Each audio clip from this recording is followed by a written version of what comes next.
Let's talk crochet.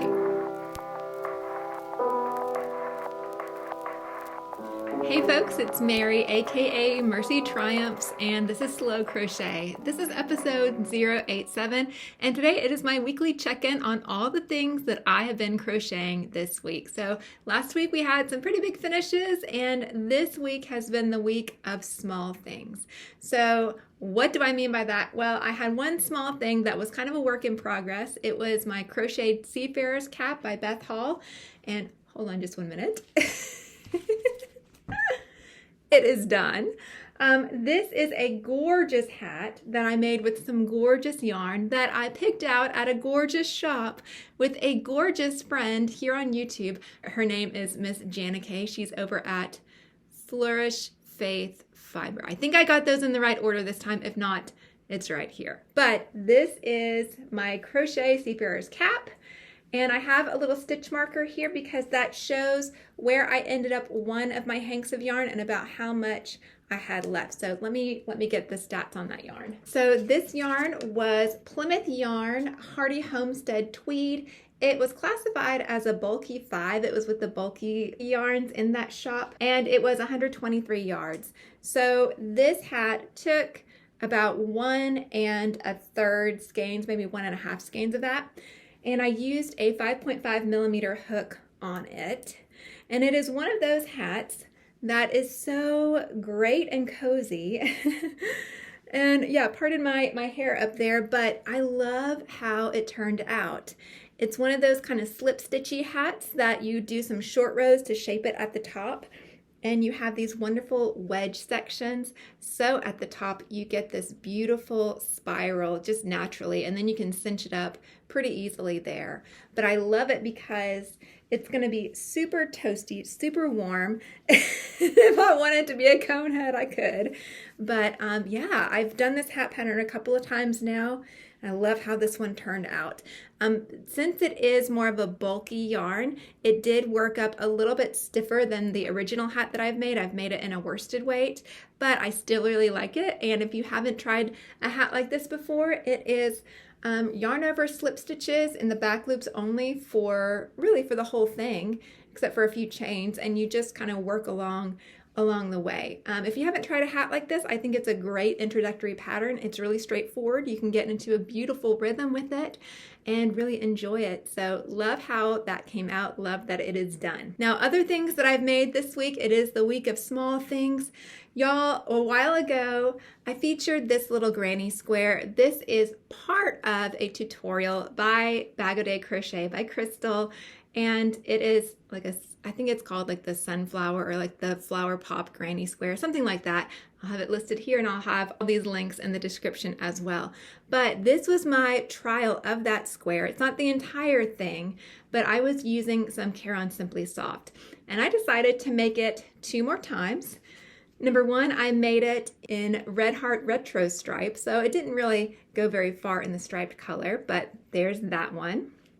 And then I made it again in 3 different anti-pilling yarns. So we have the Big Twist anti-pilling, we have Lion Brand's anti-pilling, and we have Hobby Lobby's anti-pilling. So small things here. I was just kind of curious to see how this would work up in different yarns, and you will be seeing more of this retro stripe and more of this anti-pilling yarn in the near future. Watch for the video that is supposed to be coming out this coming Saturday. I am sure there are Sherlocks that are watching right now that can probably figure out why in the world I would want to be doing some mock-ups of this and maybe even trying out some anti-pilling yarn. So leave your guesses. I know y'all are smart. You've got this figured out. So happy to have those little things done. It is the first of the month, my first podcast of the month, and I haven't been doing this for the last couple of months because I haven't been making any progress on it. But this Scrappy Hexagon blanket that I've been working on, these are all different, just plain old worsted weight acrylics.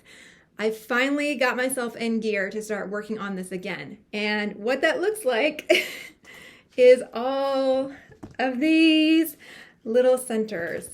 I've just been going through my worsted weight yarns and making up centers. Now this is a tutorial by Play Hooky with Me, And she also has a join as you go. So my thought is to just keep making as many of these as I can.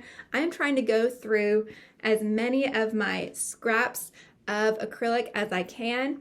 And I think I did some calculations. My next whole round of hexagons, I'll require 36 of these centers. Then after that, it's just you keep adding 6 with every round. So if I can get about 78 of these centers, that'll take me through the next 2 rounds of the blanket. And maybe by then I will have done some other things. I'll work on some other projects and I'll have some more scraps to add to it. But for now, I mean, these are just such a joy to kind of play with, and even to look and see, you know, the beauty of the colors just piled all together. That's one of those small joys that we don't really overtly talk about, we don't focus on, just the joy of seeing beautiful color together. How delightful that is to be able to look at yarn and to look at just color, just pure color. It's such a wonderful thing. It's so healing to our hearts. So love that I've been working on these, having a lot of fun with those, and also trying to make sure that I sew in my ends as I go, and even trying to make the most of even the smallest scraps of doing some centers that are separate than the rest of the color of yarn. So that's been a big emphasis this week. I think I'm about at 30 of these. My last project that I have started and finished is a Pokemon. I warned some of y'all about this, that I might be starting to do a little bit more Pokemon just because family members have been getting into it more. I played Pokemon for several years, and actually, even as I record, my family is downstairs. My husband has a new Pokemon game on his phone, and we are all kind of watching that as he casts it to the screen. The question that everyone always asks when you say that you enjoy Pokemon is, what is your favorite Pokemon? And for the longest time, I had a very hard time deciding on what it is that would be my favorite, because there were so many cute ones. And I thought, you know what? I cannot use cuteness as a criteria. There are so many cute ones. So what are the ones that are interesting? Do I have a favorite that's just interesting? And so I decided to make my favorite Pokemon. And it is true, every Pokemon is someone's favorite, because mine is Lunatone. All right, so Lunatone is like a rock Pokemon. It's kind of like a meteorite Pokemon. It kind of floats in the air. It has psychic abilities, whatever. If you're into Pokemon, you know Lunatone. But recently, I've been watching a lot of Complicated Knots. I've been enjoying her Pokemon playthroughs, or even trying to catch up on some of her old live streams where she's crocheting, creating patterns on the fly for different Pokemon. And it's brought me a lot of joy, and it's also given me a lot of confidence to go ahead and step out and try something. So in order to make Lunatone, I found a pattern for a free moon and star by Stringy Ding Ding. I'll have it listed below. And I just modified how I made the moon. So her moon has a little bit of a nose here, a little bit of a point, and I just exaggerated that. And I also exaggerated the curve here, did an extra row there, and then of course added in the eyes and the details there. And those of you who are fans of Pokemon know that this is not your standard Lunatone. I gave it the blue eye because it is a shiny Lunatone, a special color variation that's kind of rare. And to me, actually the shiny Lunatone, that's my favorite. I don't really know why. I think it's kind of an unassuming and underrated Pokemon. It's kind of there, it observes, it's present, but it's powerful, but it's also just the shape of it is very satisfying, really sweet, and it's kind of in the world, but not of the world, so to speak. It's kind of alien, but not really. So I don't know, whatever reason, sometimes you don't really need a reason to like what you like, but I like Lunatone, so I made Lunatone. I will do my best to write up the notes of what I did to change that Stringy Ding Ding pattern into the Lunatone pattern, and I'll put that in my Ravelry in my project page, and then I'll leave that linked below if anyone is interested in making a Lunatone for themselves. So happy with that completion. But yes, Lunatone is done. Oh, actually, there we go. Happy days. Did I start anything new this week? I cannot remember if I showed you guys this or not, but I was at my favorite Yarny thrift store not that long ago, and I had a coupon for I think $10 off, and I saw a gorgeous cake of Miss Babs yarn. I think it was a 2-weight yarn. So I snapped that up, and this is what I've been making with it. Now I have quite a bit left. But not that long ago, I was making a bobble kind of a scarflet, And so I was seeing if I could recreate that same stitch pattern except in a lighter weight yarn and without the baubles. I think that this particular yarn, it is a hand-dyed yarn, and if you tried to put baubles in it, it would just ruin the effect. You would miss these beautiful stripes and splotches and waves of color. So all kinds of colors in there. It's really this kind of medium pink with some lavender, some navy, some almost like a brick red in there as well. Really interesting color combination there. But yeah, I've been working it up with a 3.75 millimeter hook and enjoying that. So the goal is, when this is finished, that this will be a sample for doing a tutorial for that bauble scarf, that kind of Sophie scarf.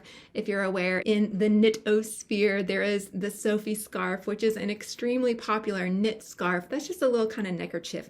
Super cute, super chic.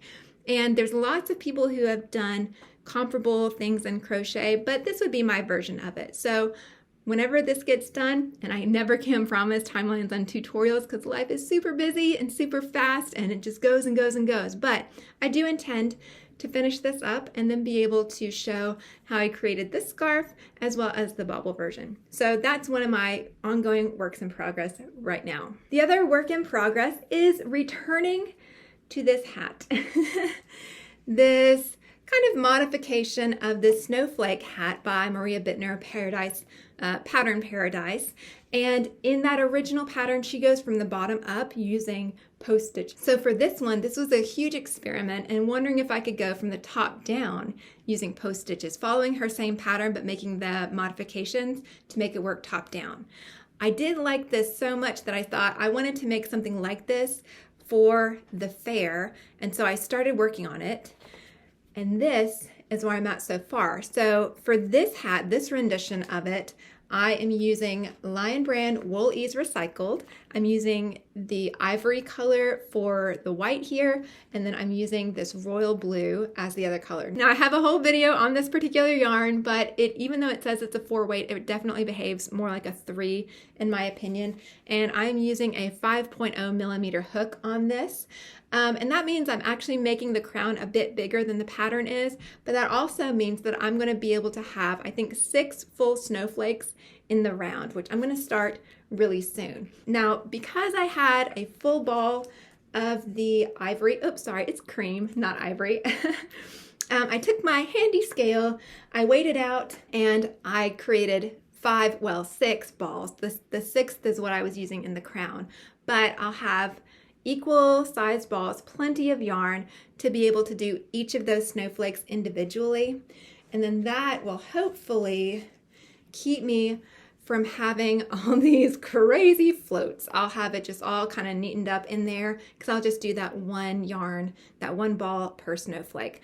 That's going to be a little bit chaotic as I go around, so I'm going to have to concentrate a little bit more, but that's okay. This is my concentration project. You know, these little guys, this is my mindless project. This scarf here is my focus a little bit project, but this is my dedicated crochet time where I can really enjoy working on something. And I can already tell you just from the floats under here, the situation is a lot neater, a lot cleaner, and I'm loving how it is coming out. I love that I got to experiment a little bit more with the placement of the white, and it does have a little bit more of that that kind of Fair Isle feel. When I featured this hat in the past, I got a lot of really great feedback on doing things like mosaic or tapestry or something of that nature.